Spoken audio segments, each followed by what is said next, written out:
Hi, I'm Selva Prabhakaran. In this one, let's understand the CDF of a normal distribution. CDF means Cumulative Density Function.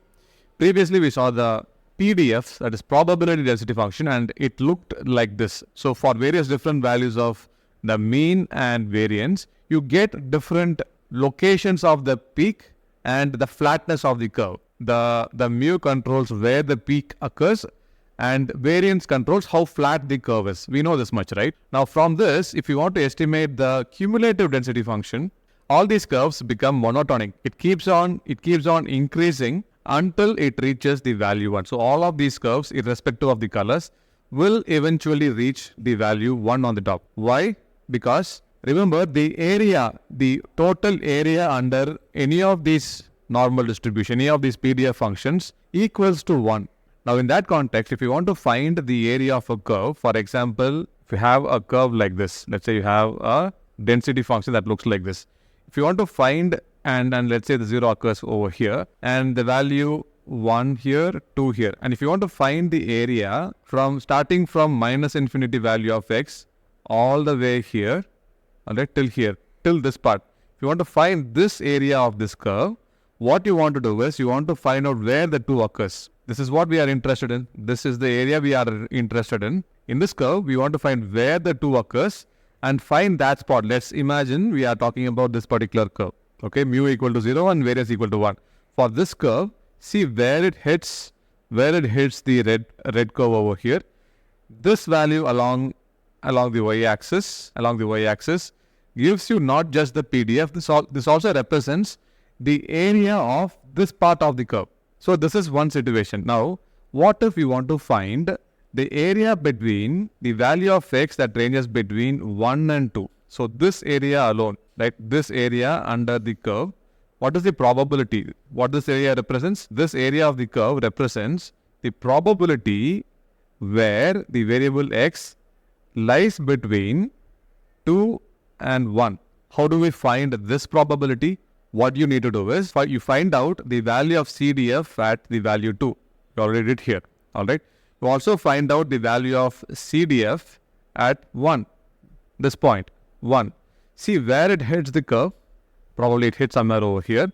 So I think maybe around 0.8 or somewhere, right? So you note down this particular value. Alright. And at 2, the value of the CDF is somewhere around near 1. 0.99 somewhere. I don't know. Alright. So subtract this value, let me call it as B, and the top value we call it as A. From A, we subtract B. This would be the area of the curve in the shaded region in brown. Alright, and this is nothing but the probability that x will lie between 2 and 1. Let's look at some theory behind all of this. For any PDF, not just normal distribution, if you take any PDF, if you integrate it between the value minus infinity to plus infinity, the value of that particular PDF is going to be equal to 1. What this means is, for the probability density function of the normal distribution, the area from minus infinity to the extreme left to plus infinity to the extreme right, if you integrate it, you will get this entire area. This value is going to be 1. That's what this equation says. From PDF, you can get the CDF by integrating it. So CDF can be found by integrating the PDF. Now for any PDF function f of x, we are writing it as f of t here. Why? Because in common practice, it is customary to use a different letter. So here we are using f of x, right? If the limits also contain the same letter, we use a different letter for the variable of integration. So to compute the CDF, we integrate. So this is the normal distribution. We integrate from minus infinity to whatever value of, in this case, t here, right? From minus infinity to whatever value of t. When you integrate this, that becomes your cumulative density function. Likewise, you can go from the cumulative density function. If you differentiate it with d of x, you will get back the probability density function. So for the normal distribution, we know the formula of the PDF. We have this equation, right? So this equation, we take it and substitute here to compute the formula to compute CDF. This equation right here for the CDF, after substituting, you get it in this format. This does not have a closed form solution. So if that is the case, how do we even compute the CDF of a normal distribution? You can compute it using numerical methods. So this means often we will use something called the standard normal cumulative probability table. If you are going to do it by hand, you will use these tables manually, or you can use a programming language like Python, and you have libraries such as the SciPy library. Using this, you can compute the CDF directly. Let's now do both of these approaches with an example. Let's say you have a random variable x whose values you have the observations. So you have these observations. The mean of these observations is 5 and the standard deviation is 2. What we want to find out is the cumulative density function at x equals to 7.0. So how do we compute that? Let's do it by hand. What we need to do is first we need to convert all of these values to this format. We call this as the z-score. We will look at this in even more detail, but the first step is to compute all of this into this format. So what would that mean is, say this number 10.8, from 10.8 we subtract the mean 5, subtract 5 and divide by the standard deviation 2, divide by 2. So we do this for all the observations in X, alright. Then that will give you a new array, an equivalent form of the array, but this time we will call it as Z. Now what we want to compute, we want to find the CDF of X at 7.0. So for this value also, from 7 we subtract 5, that is the mean, divide by the standard deviation 2, right? That will give you 2 by 2 equals to 1. So at 1, we want to find out what the CDF is. Now, what we want to find out is, you have this normal distribution. Now, after doing this transformation, your mean of the normal distribution will become 0. All right. For this distribution, we want to know what will be the area of the curve when z equals to 1. This part area we want to compute. So we have computed the value of z for which we want to find the CDF. The next step is to look up the CDF table for the normal distribution. Let's do a Google search. So if you do a search for CDF table for normal distribution, you will get many results. Click on one of the results in the top and you will get the standard normal cumulative probability table. So cumulative probability, it refers to the CDF.